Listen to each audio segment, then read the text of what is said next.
Welcome to Story Tales. Please like this video and subscribe to Story Tales. I hope you enjoy the story. Let's begin. Kieran Voss checked his watch as the elevator ascended to the 28th floor. Another successful meeting completed, another client impressed. He had built his tech consulting firm from nothing but sheer determination and intelligence. Now, at 36, he commanded respect in boardrooms across the city. The elevator dinged, and he stepped into the sleek reception area of Voss Consulting. The minimalist design, all glass, steel, and purpose reflected his approach to business. No unnecessary frills, just results. Mr. Voss, his assistant, Jenna, called out as he passed her desk. "Your bank is called twice. They said it's urgent." Kieran paused. "Thanks. I'll handle it now." In his office, he loosened his tie and sat at his desk. When he dialed the bank, he expected some routine verification or perhaps a new service they wanted to push. "Mr. Voss, this is Patricia from Capital Trust Bank. I'm calling because there's been unusual activity on your Platinum card." "What kind of activity?" Kieran asked, opening his laptop. "Several large transactions totaling $50,000 in the past 72 hours. Given the amount and frequency, our fraud department flagged it." Kieran's fingers stilled over the keyboard. $50,000? That's impossible. I haven't made any large purchases recently. The transactions were made in Miami. A resort, several boutiques, restaurants. "Miami," Kieran interrupted. "I haven't been to Miami in months." "I see. Then I'd recommend we freeze the card immediately and initiate a fraud investigation." "Yes, do that," Kieran said. His mind was already racing. Who had access to his card? His wife, Maribel, certainly did. But she wouldn't. His cell phone rang. His mother-in-law's name flashed on the screen. "I need to go," he told the bank representative. "Freeze the card and send me the transaction details." He hung up and stared at his ringing phone. Odessa Langley. The woman had never approved of him, despite his success. To her, no one was good enough for her precious daughter, he answered. "Odessa. Kieran, darling." Her voice oozed false sweetness. "Having a good day?" It was. "Is there something you need?" A pause, then a change in tone. "We maxed out your card. Came in real handy." She didn't even try to hide the smugness. "Thought you could hide money from us? Consider this your little punishment." Then she laughed a cold, triumphant sound that made his blood freeze. "What are you talking about?" he asked, his voice dangerously quiet. "Oh, playing dumb now? Maribel found your secret account. All that money you've been hiding from her. Did you think she wouldn't notice? She deserves better than your lies." Kieran's free hand curled into a fist. There was no secret account, just the emergency fund he'd mentioned to Maribel countless times. "That's not a secret account, Odessa. Maribel knows about it. It's for emergencies." "Well, we had an emergency. A need for some mother-daughter time in Miami. The Langley women deserve luxury, don't you think?" Before he could respond, she hung up. Kieran set his phone down carefully, a stark contrast to the chaos erupting inside him. His wife had stolen from him. His mother-in-law had gloated about it. They thought they could take what was his, what he'd worked for, and laugh about it. That he stood and walked to the window, looking out at the city skyline. 5 years of marriage to Maribel, and now this. The signs had been there, her increasing coldness, the late nights, the vague explanations. He'd attributed it to a rough patch, something they'd worked through. How wrong he'd been. Kieran didn't slam his fist against the glass. He didn't throw anything or yell. That wasn't his way. Instead, he took 3 deep breaths and returned to his desk. That if they want to play games, he'd show them what a real player could do. Kieran spent the next 2 hours at his computer, pulling up bank statements and transaction records. The fraud department had already emailed him a detailed list of charges. The Eden Royale Resort in Miami. $12,000 for a 3-night stay in a luxury suite. Bergman's Jewelers.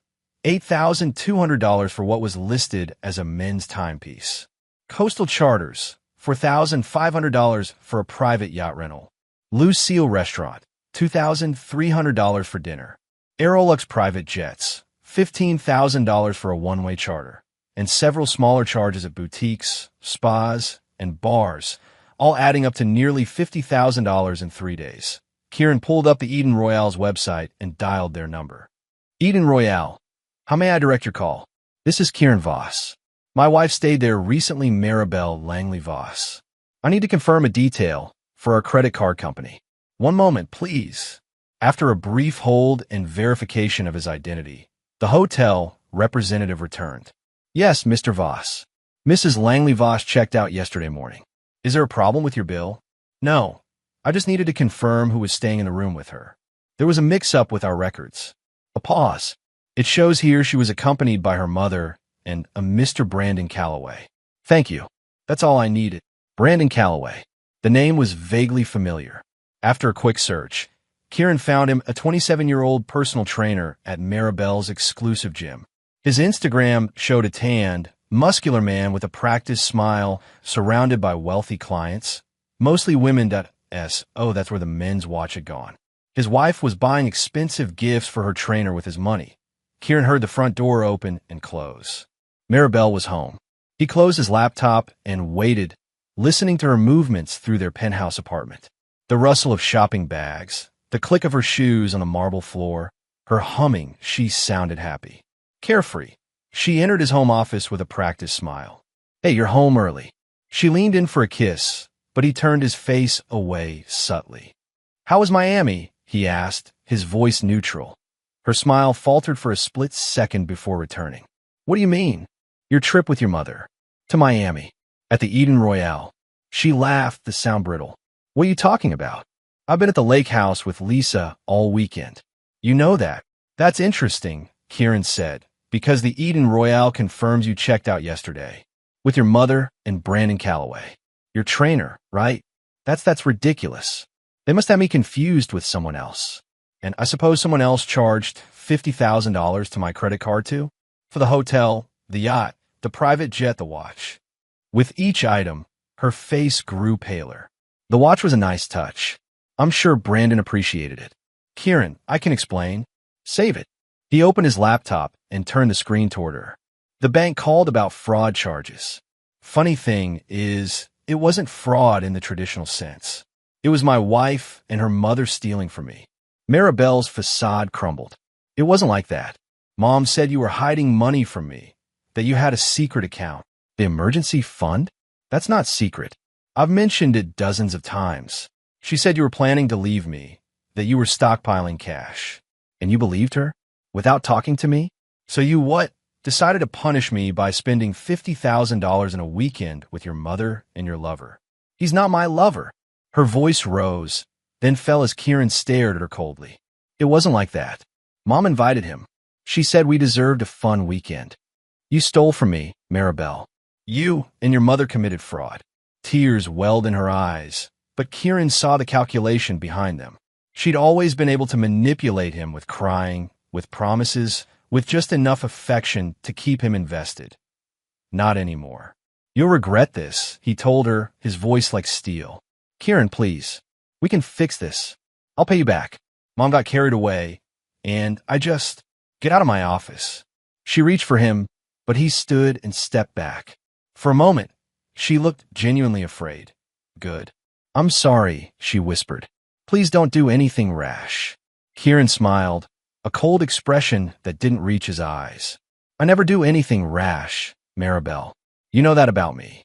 After she left, closing the door behind her, Kieran picked up his phone and dialed his oldest friend. Zane? It's Kieran. I need your help. Kieran met Zane Holloway at the back table of a quiet bar downtown, away from the financial district, away from anywhere Maribel or her friends might venture. Zane was already there, nursing a scotch, when Kieran arrived. You look like hell, Zane said by way of greeting. Thanks. Kieran ordered a drink and waited until the server left before explaining the situation. Zane, who had spent 5 years as a financial fraud investigator before starting his own security firm, listened without interruption. When Kieran finished, Zane whistled softly. Your mother-in-law has balls, I'll give her that. Using your card, then calling to brag about it? That's next level. They think I'm weak, Kieran said. That I'll just take it. Will you? What do you think? Zane smiled. He'd known Kieran since college, had seen his rise from scholarship student to successful entrepreneur. I think they've severely miscalculated. I need to know if I have a legal case. Against Odessa? Absolutely. She admitted to taking the card fraudulently. Against Maribel, it's trickier since she's an authorized user. But the spending was clearly malicious. I don't want to just file charges and be done.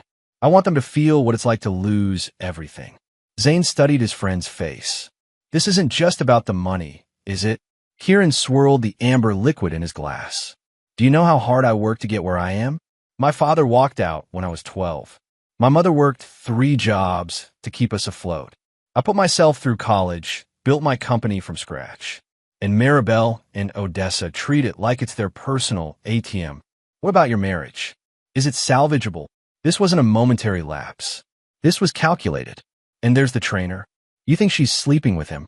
Does it matter? She bought him an $8,000 watch with my money. Zane nodded slowly. So what's the plan? First, I need to confirm if Odessa accessed my account illegally. I can help with that. I still have contacts at the bank fraud division. I also need to protect my assets. If they're willing to steal once, they'll do it again. Move your money. Set up accounts they can't access. Zane leaned forward. But be careful. If you're planning what I think you are, you need to make every move legally defensible. Always. Kieran raised his glass in a mock toast. To justice. To revenge. Zane corrected with a grim smile. When Kieran returned home that night, Maribel was waiting in the living room. She'd changed into the silk nightgown he'd bought her for their anniversary, her hair loose the way he liked it. The lights were dimmed, candles lit. A peace offering, or more accurately, a distraction. I made dinner, she said, moving toward him. Your favorite. And I thought maybe we could talk. I'm not hungry. Kieran removed his jacket and headed for his office. She followed, her confident stride faltering when he didn't respond to her appearance. Kieran, please. I know you're angry. You have every right to be. But we need to talk about this. He turned to face her. What's to talk about? You stole from me. You lied about where you were. You took your mother and your trainer on a luxury vacation with my money. What explanation could possibly make that okay? Mom convinced me you were hiding money. She said if we didn't take action, you'd leave me with nothing. And you believed her without asking me. She had bank statements showing transfers to accounts I didn't know about. My retirement accounts, the emergency fund, the investments I've told you about repeatedly. Kieran shook his head. 5 years, Maribel. 5 years, and you still trust her lies over my truth. She reached for him, her hand on his arm. I was stupid. I know that now, but we can fix this. For a moment, Kieran remembered why he'd fallen for her. The warmth in her eyes, the soft touch, the way she seemed to care so deeply. But now he saw the calculation behind it, the practiced movements designed to manipulate him. I have a meeting early tomorrow. I'm going to bed. He removed her hand from his arm gently, but firmly. In the guest room, in my bedroom. You can take the guest room. Her face hardened momentarily before she forced a sad smile. If that's what you need. As he walked away, she called after him. I do love you, Kieran. That's never been a lie. He didn't bother responding. Her words were empty. Her actions had shown him the truth. The next morning, Odessa called. Kieran let it go to voicemail, then listened to her message. Kieran, darling, Maribel tells me you're upset about a little shopping trip. Don't be so dramatic. It's only money, and God knows you have plenty. We'll work something out. Maybe I'll let you take me to dinner to discuss it. The condescension, the assumption that she was in control, made his resolve stronger. Odessa had always treated him like he was beneath her, beneath the Langley name. No more. That evening, Odessa herself showed up at their door. Maribel let her in, and they sat in the living room, drinking wine and speaking in hushed tones until Kieran emerged from his office. Ah, there's my favorite son-in-law, Odessa exclaimed, as if the phone call had never happened. Come, sit with us. We're having a lovely chat. Kieran forced a smile. Odessa, what a surprise. I thought I'd come over and clear the air. This silly misunderstanding has gone on long enough. Misunderstanding. Kieran sat across from her, maintaining the facade of civility.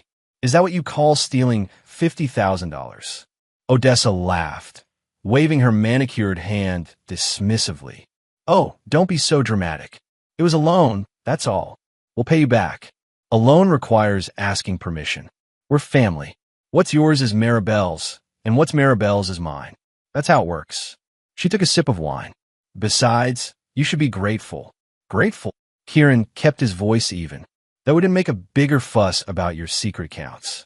All that money you've been hiding from my daughter. Those accounts aren't secret. They're investments, retirement funds, emergency savings, all things I've discussed with Maribel numerous times. Odessa glanced at her daughter, who looked away. Well, you clearly didn't explain it properly. Poor Maribel was under the impression you were stockpiling cash for a quick getaway. And your solution was to steal my credit card and max it out.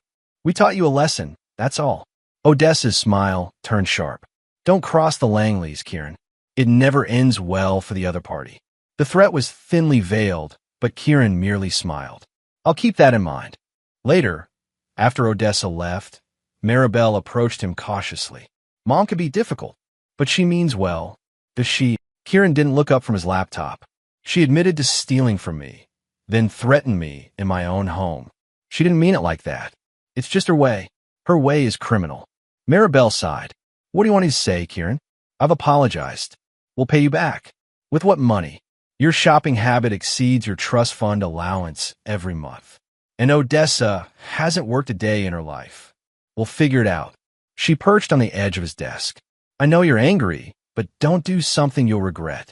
Kieran finally looked up at her, his expression unreadable. I never regret my decisions, Maribel. Never. That night, as Maribel slept in the guest room, Kieran made the first move in his carefully constructed plan. He transferred the majority of his liquid assets to new accounts under his sister Talia's name. He drafted an email to his attorney, requesting an urgent meeting. And he compiled all the evidence of the fraud, the bank statements, the security footage from the hotel he'd requested, the voicemails from Odessa admitting what she'd done. The Langleys thought they were untouchable. They were about to learn how wrong they were. Kieran's attorney, Daniel Maxwell, reviewed the evidence with a frown. This is clear-cut identity theft on Odessa's part. We can press charges immediately. Not yet, Kieran said. I want to handle this carefully. If you wait too long, it might weaken the case. I'm not waiting. I'm setting the stage. Kieran leaned forward. I want to file the fraud complaint with the bank first. Get the charges reversed. Then I want to ensure Odessa faces maximum consequences when we do press charges. Daniel studied him. This isn't just about the money, is it? It's about justice. And making sure they can never do this to anyone else. And your wife? She's implicated in this too. Kieran's expression hardened. She made her choice. Over the next week, Kieran executed the first phase of his plan with precision. He filed a detailed fraud complaint with the bank, providing the security footage from the hotel showing Odessa using his card, the recorded admission of guilt from her voicemail, and sworn statements from the hotel staff, confirming she had presented herself as an authorized user. The bank's fraud department, with some additional pressure from Zane's contacts, not only reversed the charges but flagged Odessa Langley in their system. Within days, other financial institutions were alerted to the potential fraud risk. Kieran also met with his financial advisor to restructure his assets. On paper, it would appear that his company was struggling, that he had to liquidate investments to cover debts. In reality, his assets were secure, just hidden from prying eyes. Are you sure about this? His advisor asked. It could impact your credit rating temporarily. I'm sure. I need to appear financially vulnerable right now. The advisor didn't ask questions. He'd known Kieran long enough to trust his judgment. Next, Kieran turned to his sister, Talia. Unlike him, she'd chosen a career in academia, teaching anthropology at the university. She lived simply, had no social connections to the Langleys, and most importantly, was fiercely loyal to her brother. You want me to hold your money? She asked when he explained what he needed. Why not just put it in a new account? Because they might be watching. If I open new accounts in my name, they'll know I'm moving assets. And you think Maribel would try to access it? I think Odessa would. And she's clever enough to find ways to track my finances. Talia nodded slowly. This must be serious if you're taking these precautions. They stole from me, not just money, but trust. And they're not even sorry they think they were entitled to it. She reached across the table and squeezed his hand. Then they deserve what's coming. Count me in. With his assets secured, Kieran turned his attention to the legal aspects. He consulted with a criminal attorney specializing in identity theft and fraud. Based on the evidence, we have a solid case against Odessa Langley, the attorney confirmed. Identity theft, credit card fraud, possibly wire fraud, given the transactions cross state lines. She's looking at felony charges. And what kind of penalties would that carry? Prison time, potentially. Definitely hefty fines. And of course, it would destroy her credit rating, make it nearly impossible for her to open accounts or get loans in the future. Kieran nodded. That sounds appropriate. But you haven't filed police charges yet. May I ask why? Timing, Kieran said simply. I want everything in place first. The attorney eyed him thoughtfully. Just be careful. Revenge is a powerful motivator, but it can blind you to risks. I'm not blind, Kieran assured him. I see everything very clearly. At home, Kieran maintained a carefully crafted facade. He was cold to Maribel, but not openly hostile. He went to work, came home late, and spent most of his time in his office. She tried repeatedly to engage him with apologies, with tears, with anger, and finally with a calculated appeal to his business sense. Think about it practically, she said one evening, perching on the edge of his desk. The money's spent. Fighting about it won't bring it back. We should move forward. Is that your definition of accountability? The money's spent, oh well. She sighed. You know what I mean? We can work out a repayment plan. You can take it from my allowance. Your allowance comes from my earnings in the first place. Then what do you want from me? A flash of anger broke through her controlled expression. I've apologized. I've offered solutions. What else can I do? Kieran looked at her, really looked at her, and wondered how he'd never seen this selfishness before. You could try actually understanding why what you did was wrong. Not because it made me angry or because you got caught, but because stealing is wrong. Lying is wrong. I know it was wrong, but Mom is not an excuse. Kieran closed his laptop. You're 32 years old, Maribel. Stop blaming your mother for your choices. She stood, her face flushed. You've never respected my relationship with my mother. She's been there for me my entire life. And she's controlled you your entire life. She says jump, and you asked how high even if it means betraying your husband. That's not fair, isn't it? She convinced you I was hiding money, and instead of talking to me, you stole my credit card and took her on a luxury vacation. You bought expensive gifts for your trainer. Brandon is just a friend who gets $8,000 watches. Kieran shook his head. I don't care what he is to you. What matters is what you are to me. And right now, I don't even recognize you. Maribel's eyes filled with tears. You're being cruel. No, I'm being honest. Something you might want to try. She left his office in tears, slamming the door behind her. Kieran returned to his work, unmoved by the display. The tears were real enough, but they were tears of frustration, not remorse. Maribel had always used emotional outbursts to manipulate him, to make him feel like the villain when she was in the wrong. Not anymore. That weekend, Odessa invited them to dinner at her country club. Kieran accepted, surprising both Odessa and Maribel. You're going? Maribel asked, suspicious. Why? Family dinner, Kieran said with a shrug. Isn't that what you wanted? For us to move forward. Odessa was equally surprised when they arrived together, Kieran playing the role of dutiful son-in-law. He smiled, made small talk with her friends, even complimented her new dress. You're in a better mood, she observed as they waited for their table. I take it you've gotten over our little misunderstanding. Life's too short to hold grudges, Kieran replied smoothly. Besides, it's given me perspective on what really matters. Odessa raised an eyebrow. And what's that? Family. Security. Making sure the people I care about are taken care of. Throughout dinner, Kieran dropped subtle hints about financial pressures. A difficult client, market downturns, the need to downsize operations temporarily. Nothing alarming, just enough to plant seeds of doubt about his financial stability. Is everything all right with the company? Odessa asked, her interest piqued. You've always made it sound so successful. It is. But business has cycles. We're in a bit of a downturn, that's all. He smiled reassuringly. Nothing I can't handle. As they were leaving, Odessa pulled him aside. If you need help, you know you can come to me. I have connections. I appreciate that, Odessa. I might take you up on it. In the car, Maribel studied him. What was that about? Since when do you discuss business problems with my mother? I thought you wanted us to get along. I do, but... She frowned. Is the company really in trouble? Would you care if it was? It's just money, right? Isn't that what your mother said? Maribel fell silent, and Kieran drove home with a satisfied smile. The seeds were planted. Now he just had to wait for them to grow.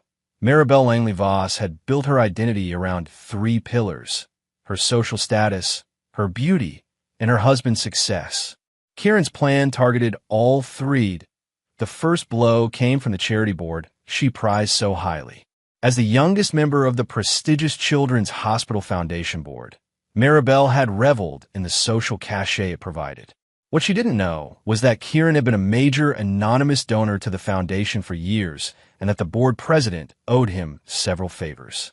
I'm afraid I have some concerns about Mrs. Langley Voss's involvement with the foundation, Kieran told the president over lunch. Maribel? She's been an excellent addition to the board. Very enthusiastic. Yes, she is passionate about the cause.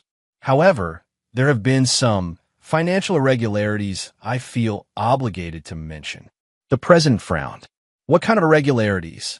Kieran explained the credit card fraud in careful terms, presenting it as a family matter he was handling privately, but felt ethically obligated to disclose given her position of financial trust at the foundation. I see, the president said, troubled. This is concerning. We can't have board members who've been involved in financial impropriety, even if it was a family matter.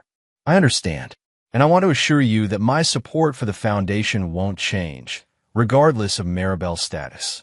3 days later, Maribel stormed into Kieran's office at home, her face flushed with anger and humiliation. They asked me to resign from the board. Her voice shook, said it was a matter of financial propriety. How dare they? I've given countless hours to that foundation. Kieran kept his expression neutral. That's unfortunate. Did they say why? Some nonsense about ethical standards. Patricia was so condescending about it, she practically escorted me out of the building. Maribel paced the room. This is your doing, isn't it? You said something to them. Why would I do that? To punish me. You know how much that board position meant to me. Maribel, you committed credit card fraud. Did you think there wouldn't be consequences? She stopped pacing and stared at him. You did do this. You ruined my reputation with them. I didn't ruin your reputation. Your actions did. Tears welled in her eyes. This is beyond cruel. My charity work was everything to me. More important than our marriage? Than honesty? Than the vows you made? She had no answer for that. The second blow came through her social circle. Maribel's friends were wealthy, status-conscious women who valued connections and appearances above all. Kieran arranged to run into Lisa, Maribel's closest friend, at a restaurant they frequented. Kieran, it's been ages. Lisa air-kissed his cheek. How are you? How's Maribel? I'm well. Maribel is adjusting. He signaled for the waiter. Join me for a drink. Over wine, he carefully steered the conversation toward finances. It's been a challenging year, he confided, appearing reluctant to share personal matters. The market downturn hit us hard. We're having to make some difficult decisions. Lisa's eyes widened with interest. That sounds serious. Maribel hasn't mentioned anything. She's private about these things. Too proud. He sighed. We're downsizing the penthouse, cutting back on expenses. You know how it is cash flow problems. I had no idea. Lisa reached for her phone, undoubtedly eager to share this juicy gossip. Is there anything we can do? Just be there for Maribel. She might need her friends more than ever. Within days, invitations to exclusive events stopped arriving. Friends who had once eagerly sought Maribel's company suddenly had scheduling conflicts. When she did attend gatherings, conversations would awkwardly shift when she approached, with pitying glances exchanged behind her back. What's going on with everyone? She demanded one night after returning from a charity gala where she'd been subtly but unmistakably snubbed. Veronica acted like she barely knew me, and the Hendersons, who have been begging us to join their table for months, suddenly couldn't make room for me. Kieran looked up from his book. Maybe they had other commitments. It wasn't just them. Everyone was weird. Lisa keeps asking if I'm okay with this strange look on her face. Maribel threw her clutch onto the sofa. What have you been saying to people? Nothing that isn't true. What does that mean? It means I haven't lied about our situation. Maribel's face paled. What situation? What have you told them? That we're experiencing some financial adjustments. That we're downsizing. Downsizing? Are you insane? We're not downsizing, aren't we? My company is scaling back operations.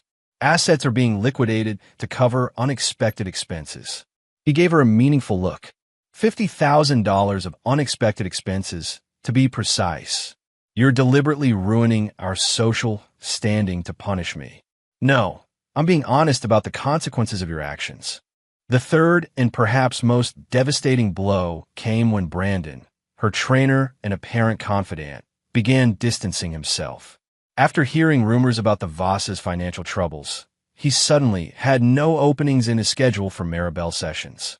She tried reaching him repeatedly, but he responded with increasingly brief, impersonal messages. Brandon canceled on me again, she fumed one morning. Third time this month. He's never done that before. Busy man, Kieran commented, not looking up from his newspaper. He's avoiding me, and I think I know why. She crossed her arms. Did you speak to him? Why would I speak to your trainer? To sabotage that relationship too? You've been systematically destroying every relationship I have. Kieran finally looked at her. Have you considered that perhaps Brandon was only interested in what you could give him? The expensive gifts, the connections to wealthy clients? Now that the money's tighter, maybe you're not as valuable to him. Her face crumpled. That's a horrible thing to say. Is it? Or is it just the truth you don't want to hear? Kieran folded his newspaper. You surround yourself with people who want what you can give them: status, money, connections. Take those away, and you see who really cares about you.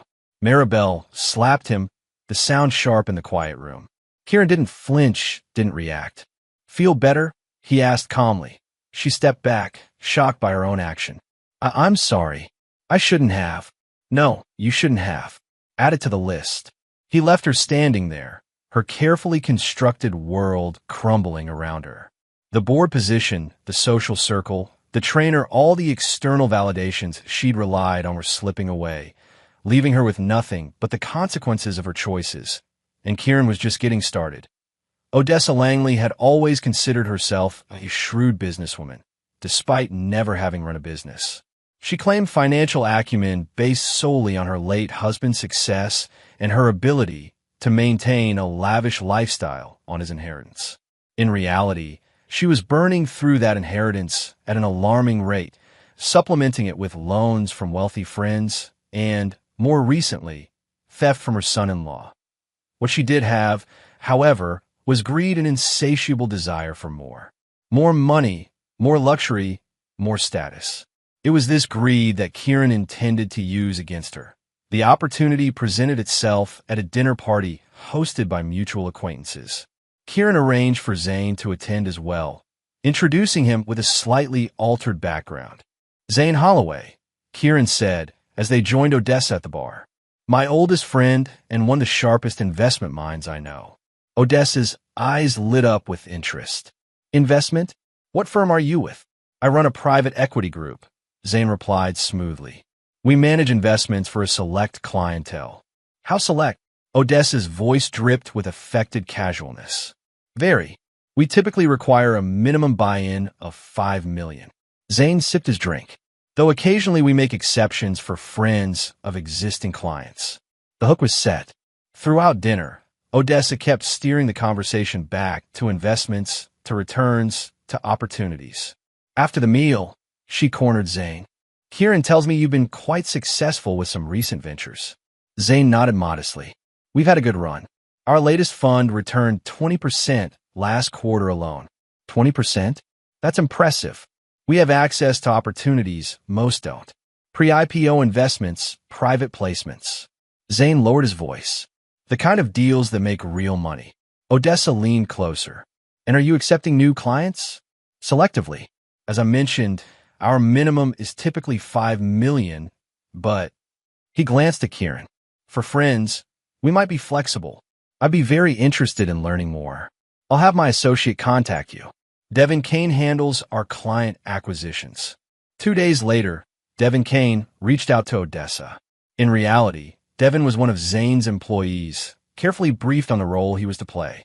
He met Odessa at an upscale restaurant, presented impressively vague investment materials, and hinted at exclusive opportunities available only to a select few. Our current focus is on tech startups preparing for acquisition, Devin explained. Companies with proprietary technology that larger firms are eager to absorb. And the returns? Odessa asked, barely concealing her excitement. Our last 3 acquisitions yielded returns of 30, 45, and 60% respectively. Odessa's eyes widened.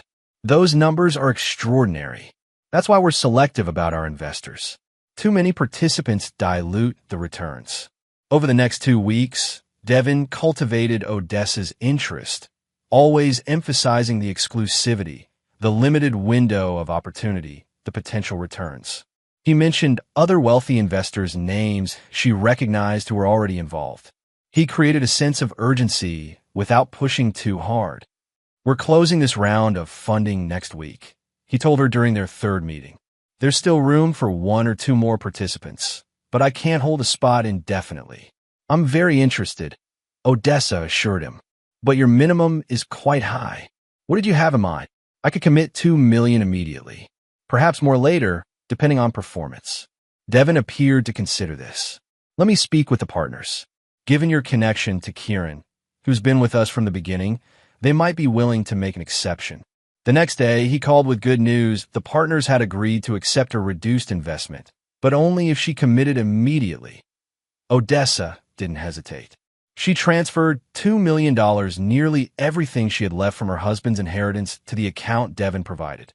What she didn't know was that the account, while legitimate, was structured as an escrow for a fraudulent investment scheme. The money wasn't touched that would constitute actual fraud.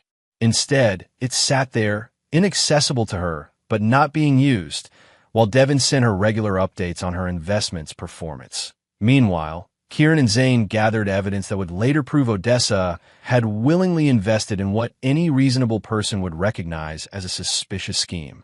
They documented her eagerness, her disregard for due diligence, her focus on unrealistic returns. They built a case showing she was not a victim, but a willing participant in what she should have recognized as potentially fraudulent. When Maribel questioned her mother's sudden interest in a new investment, Odessa was secretive. It's an exclusive opportunity. Very hush-hush. What kind of opportunity? Maribel pressed. The kind that will secure our future. Don't worry about it. Does it have anything to do with Kieran? I noticed you talking with his friend Zane at the Morgans' dinner. Odessa waved dismissively. Zane merely made an introduction. This is between me and my investment manager. Maribel frowned. Mom, are you sure about this? You always say never to invest in something you don't fully understand. I understand returns, darling. And these returns are exceptional. Odessa patted her daughter's hand. Trust me, soon we won't need to worry about Kieran's financial problems. We'll have more than enough for both of us. For 6 weeks, Odessa received increasingly positive reports about her investment. The claim value rose from $2 million to $3 million on paper. Devin suggested she consider increasing her stake. Eager to maximize her returns, Odessa liquidated her remaining assets, selling jewelry, artwork, even taking a loan against her house to invest another $800,000. Then, precisely as planned, the communication stopped. Devin became unreachable. The regular updates ceased. When Odessa tried to contact the firm's main office, she found the number disconnected. Panicked, she turned to Zane, who expressed shock and concern. I've never heard of this happening with them before, he said, his voice carefully modulated to convey worry. Let me make some calls. Days passed. Odessa grew increasingly desperate. She had invested everything she had, and now it seemed to have vanished. When Zane finally called back, his tone was grave. Odessa, I don't know how to tell you this. The FBI has launched an investigation into Devin Kane and several associates. They suspect fraud. Fraud. Her voice rose to a shriek. My money is likely gone. I'm so sorry. I had no idea. My introduction was made in good faith. This is your fault, she accused. You vouched for him. I knew him professionally. I had no reason to suspect anything improper. Zane's voice hardened slightly. You did conduct your own due diligence, didn't you? Before investing your entire net worth. Odessa had no answer for that. She hadn't bothered with due diligence. The promise of extraordinary returns had blinded her to the risks. When she called Kieran, hysterical with rage and fear, he listened calmly. Let me understand, he said when she finished her tirade. You invested everything you had with someone you barely knew based on the promise of unrealistic returns. And now you're surprised it might be a scam? You must help me. Your friend introduced me to these people. My friend introduced you to someone who made you an offer. You chose to accept it without proper investigation. That's on you, Odessa. I'll be ruined. I'll lose my house, everything. Now you know how it feels to have someone take what's yours. Kieran's voice turned cold. Doesn't feel good, does it? There was a moment of silence as realization dawned on Odessa. You planned this. I didn't force you to invest money you couldn't afford to lose. I didn't make you ignore basic financial precautions. Your greed did that. You bastard. I'll tell everyone what you did. Why did? Introduce you to someone? That's not a crime. Unlike identity theft and credit card fraud, which, by the way, is what you committed against me. You're bluffing. Check your email. Odessa. I've just sent you some interesting documents. Security camera footage from the Eden Royale showing you using my credit card. Your own voicemail admitting what you did. Bank records proving the fraud. Silence fell again, longer this time. What do you want? Odessa finally asked, her voice small. Justice. Something you wouldn't understand. Kieran hung up, leaving Odessa to face the ruins of her financial empire and the legal consequences that were about to crash down upon her. The arrest took place on a Tuesday morning. Odessa was at her weekly hair appointment when two plainclothes detectives approached her chair. Odessa Langley, the female detective asked, showing her badge. Odessa looked up, annoyed at the interruption. I'm in the middle of something. Can this wait? No, ma'am, it cannot. We have a warrant for your arrest on charges of identity theft, credit card fraud, and wire fraud. The salon fell silent. Every head turned toward them. Odessa's face drained of color. There must be some mistake, she stammered. No mistake. The detective gestured for her to stand. Please come with us, Ms. Langley. I need to call my attorney. You'll have that opportunity at the station. As the detectives led her out, her hair still wet and partially foiled, Odessa spotted a familiar figure watching from across the street. Kieran stood next to his car, expression impassive, making no effort to hide his presence. Their eyes met briefly before he turned and walked away. The evidence against Odessa was overwhelming. The security footage from the Miami hotel clearly showed her using Kieran's credit card. Her voicemail confession, authenticated by phone records, admitted to the theft. Bank records documented the transactions.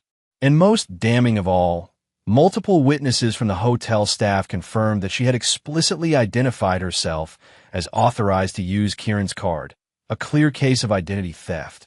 Her expensive attorney, hastily retained, advised her bluntly. The prosecution has an airtight case. Your best option is to negotiate a plea. A plea? Odessa was incredulous. I am not a criminal. The evidence suggests otherwise, Ms. Langley. You're facing felony charges that carry significant prison time. Your reputation is already damaged. A protracted trial will only make it worse. This is Kieran's doing.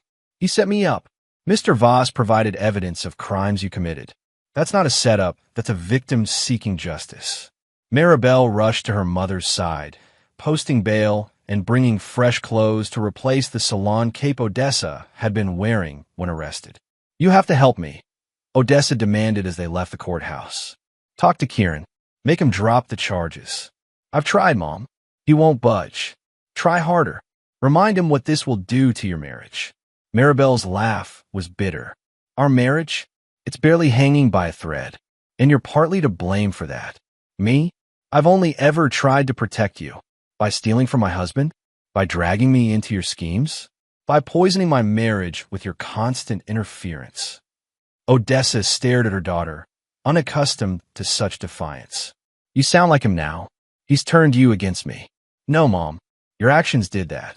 When Maribel returned home, She found Kieran in his office, working as if nothing unusual had happened. "You had my mother arrested." Her voice shook with anger, and beneath that, fear. "No, her actions led to her arrest. I merely provided evidence of those actions. She's facing prison time. Actions have consequences, Maribel. Something neither of you seems to understand. Please, Kieran." She moved closer, desperation in her eyes. "Drop the charges." "For me? Why should I? She stole from me, admitted it, then threatened me. She showed no remorse, no recognition that what she did was wrong. Why should she escape the consequences? Because she's my mother. Because this will destroy her.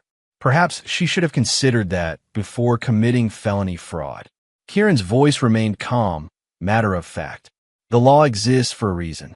She broke it. Now she faces the penalty." Maribel tried a different approach, moving behind him to rest her hands on his shoulders. "I know you're angry. You have every right to be. But this vendetta has gone on long enough. It's time to move forward." Kieran removed her hands and turned to face her. "This isn't a vendetta. It's justice. And it's not just about the money. It's about respect, trust, honesty, all the things you and your mother trampled on. I've apologized. What more do you want from me? I want you to understand that sorry doesn't erase consequences. That you can't manipulate your way out of responsibility." He shook his head. "But you still don't get it, do you? You're still trying to charm and manipulate rather than face what you've done." Maribel's tears fell freely now. "I don't want my mother to go to jail. Neither did I want to be stolen from by people who claim to care about me. We don't always get what we want." The following week, Odessa accepted a plea deal. In exchange for a guilty plea to 1 count of identity theft and 1 count of credit card fraud, the prosecutor agreed to recommend a reduced sentence, 18 months in prison, followed by 5 years of probation, plus restitution of the full amount stolen. The day of her sentencing, Odessa appeared in court looking nothing like her usual polished self. The designer clothes were gone, replaced by a somber suit that couldn't disguise her diminished presence.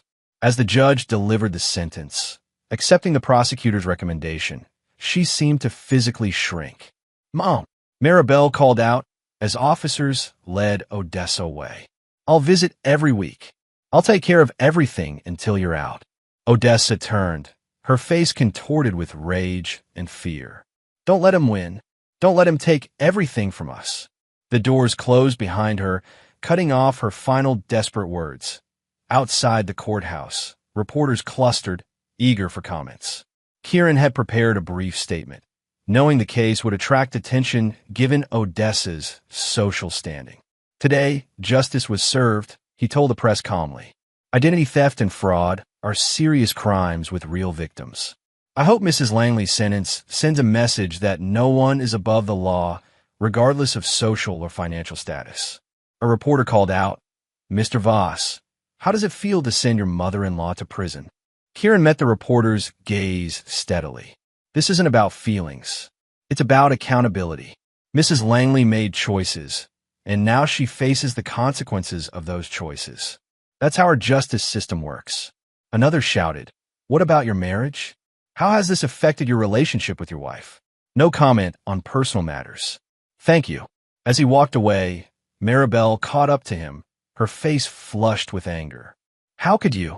Standing there, acting so self-righteous while my mother goes to jail. Your mother committed a crime and received a just sentence. That's not self-righteousness, it's reality. She's going to be in prison for over a year. And if a stranger had stolen my identity and credit card, would you argue they shouldn't face jail time? Or does your mother deserve special treatment because she's Odessa Langley?" Maribel had no answer. Deep down, she knew he was right. But admitting that meant confronting her own complicity, her own failure to stand up to her mother's toxic influence, and she wasn't ready for that reckoning. When they arrived home, the penthouse felt cavernous, empty despite its luxury. The weight of what had happened, of what was still to come, hung heavy in the air. "What happens now?" Maribel asked, her voice small. Kieran looked at her, this woman he had once loved, and felt nothing but empty finality. Now we finish what you started." Maribel Langley Voss had grown up believing that beauty, charm, and the right connections could solve any problem. Her father's wealth and her mother's social engineering had insulated her from consequences all her life. Even when she made mistakes, and there had been many, someone had always been there to clean up the mess, usually with money. She believed her marriage would be no different. Despite the credit card theft, despite her mother's imprisonment, despite the cooling of Kieran's affection, she still thought she held the winning hand. After all, they were married. Community property laws would ensure she walked away with half of everything if he insisted on ending things. What she didn't know was that Kieran had been methodically documenting every transgression, every lie, every act of financial infidelity since the day he discovered the theft. And he'd been quietly consulting with the best divorce attorneys in the city. The hammer fell on a Thursday morning. Maribel returned from her weekly spa appointment to find divorce papers on the kitchen counter. "What's this?" she asked, though the heading "Petition for Dissolution of Marriage" made it painfully clear. "Exactly what it looks like," Kieran replied from the doorway of his home office. "Our marriage is over. Those papers make it official." Maribel skimmed the documents, her brow furrowed. "You're filing on grounds of fraud and financial misconduct." "Yes. That's ridiculous. You're trying to use what happened with the credit card to get out of a fair settlement." "It's not just the credit card, Maribel. It's the pattern of deception, the hidden expenses, the money you've been siphoning to your mother for years, the loans you took from our accounts without discussion." Her face paled. "How did you?" "I'm good with numbers. I've always been good with numbers. Did you think I wouldn't notice? Those were small amounts. That added up to over $300,000 in the past 3 years. Money you took without discussion, without consent. That's financial infidelity, and it's grounds for an at-fault divorce in this state." Maribel's shock turned to calculation. "Fine. File for divorce. I'm entitled to half of everything we built together. The law is clear on that." Kieran smiled, a cold expression that didn't reach his eyes. "Read further.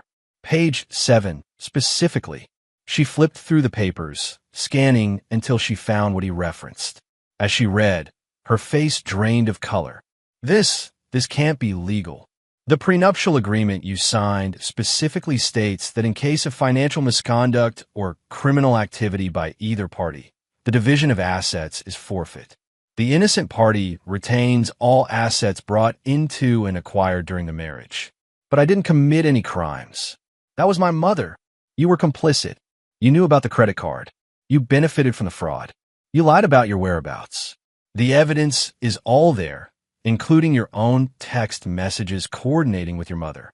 Maribel sank into a chair, the papers trembling in her hands. "You planned this all along." "No, you created this situation. I'm merely responding to it. You can't do this to me. I'll fight it." "With what money? Your trust fund is depleted. Your mother is in prison and bankrupt. Your friends have distanced themselves. Your reputation is in tatters." Kieran's voice was calm, matter of fact. "But by all means fight. It will only drag your name further through the mud when all the details become public record." Tears welled in Maribel's eyes, but they were tears of rage, not remorse. "You've destroyed everything." "No, Maribel. You did that yourself, the moment you decided theft and lies were acceptable in a marriage." She stood suddenly, throwing the papers at him. "I'll get a better lawyer. I'll tell them how you manipulated everything, how you set up my mother. With what evidence? Every move I've made has been documented, witnessed, legal. Can you say the same?" The truth of her situation crashed down on Maribel with crushing force. She had no money of her own. Her reputation was ruined. Her social circle had abandoned her. Her mother was in prison, and now her marriage, her final safety net, was being pulled away not with a dramatic ripping, but with the cold, methodical precision of legal documentation. "Please, Kieran." Her voice broke, desperation replacing anger. "We can work this out. I know I made mistakes, but 5 years of marriage has to count for something. It counted for something before you stole from me, before you lied to me, before you and your mother decided I was nothing but a wallet to be emptied. That's not true. I love you. No, you don't.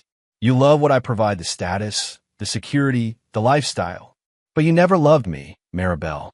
If you had, none of this would have happened." She moved toward him, reaching out. "Please, I can change. We can start over. Kieran stepped back, avoiding her touch.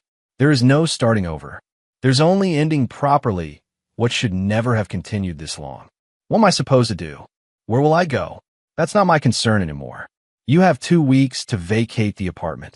Your personal belongings are yours. Everything else stays. 2 weeks? I can't possibly. 2 weeks is generous, given the circumstances. Kieran turned back toward his office. I suggest you start packing. Maribel stood in the kitchen, the divorce papers scattered around her feet, the full impact of her actions finally crashing down upon her.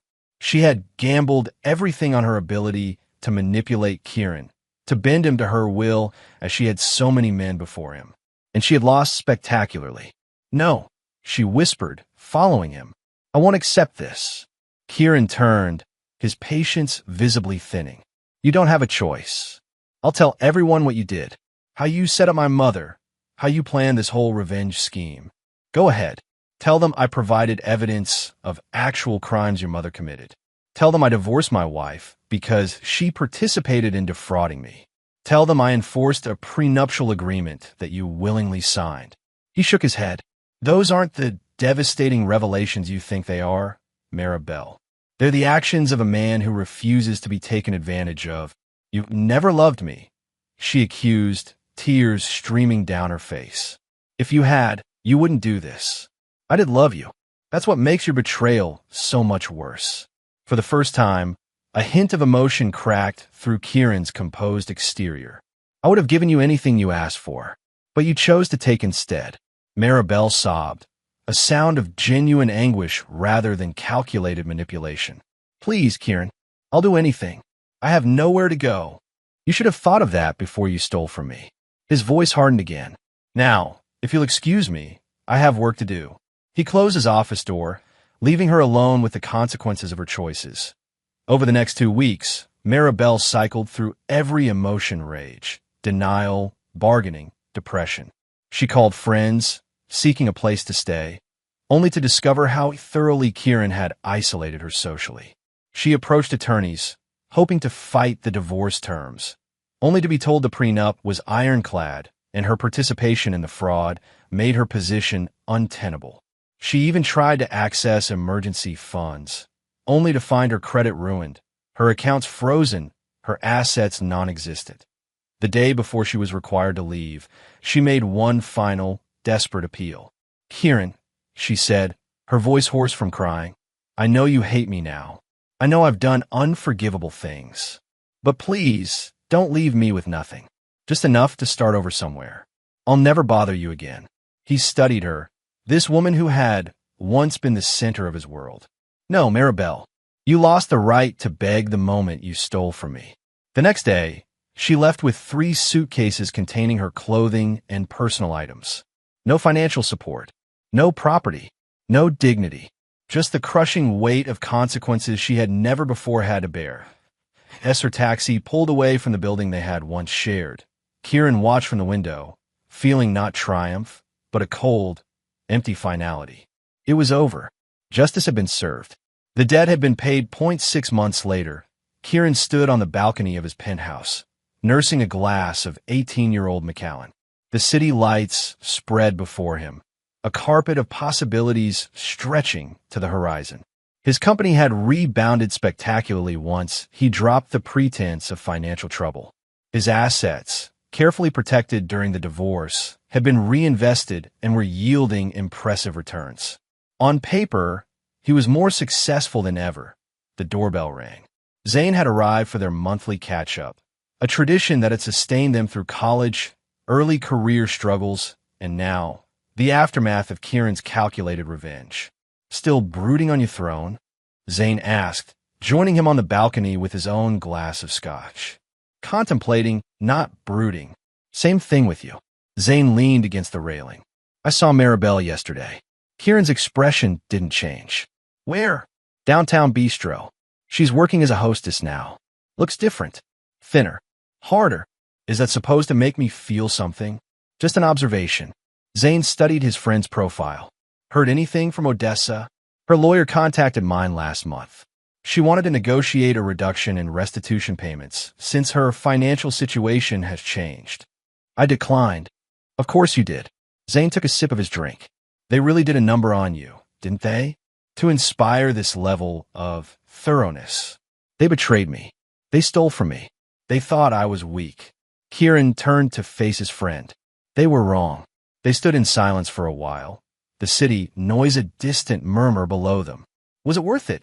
Zane finally asked. All of it, the planning, the waiting, the cold execution of every step. Looking back now, was it worth it? Kieran considered the question seriously. He thought about the moment he'd received that bank call, the shocking revelation of betrayal. He remembered Odessa's smug voice gloating about stealing from him. He recalled Maribel's casual dismissal of her theft, her assumption that a few tears would erase her actions. Then he remembered the look on Odessa's face as she was led from the courtroom. Maribel's expression when she realized she would walk away with nothing. The perfect, precise justice of it all that a small smile curved his lips. Every damn second. Zane nodded, understanding. What now? The revenge is complete. Justice is served. Where does Kieran Voss go from here? Forward. Kieran finished his scotch. This chapter is closed.